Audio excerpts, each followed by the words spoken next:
ابراہیم علیہ السلام خواب دیکھتے ہیں کہ میں بیٹے کو ذبح کر رہا ہوں۔ جب دونوں راضی ہو گئے، باپ ذبح کرنے پہ اور بیٹا ذبح ہونے پہ، اب باپ کی آنکھوں پہ پٹی بندھی ہے، ہاتھ میں چھری ہے، 100 سال کا بوڑھا باپ، چھری کی نوک حلق کے اوپر رکھ کے پورا وزن ڈال دیا، گلا کٹ گیا، خون بہنے لگا۔ جلدی سے آنکھوں سے پٹی کھولتے ہیں تو دیکھتے ہیں کہ منظر بدلا ہوا ہے۔ بیٹا سمجھ کے جس کو ذبح کیا وہ تو دمبا تھا، اور اسماعیل علیہ السلام پاس کھڑے مسکرا رہے ہیں، اور پاس حضرت جبریل امین بھی کھڑے ہیں۔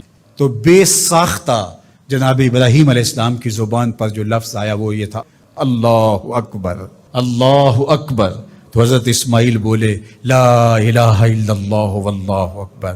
پاس کھڑے جبریل بولے اللہ اکبر وللہ الحمد۔ اللہ نے کہا اے ابراہیم، تمہاری قربانی کی سنت کو بھی قیامت تک جاری رکھیں گے، تمہاری زبانوں سے نکلے ہوئے جملے بھی مرنے نہیں دیں گے۔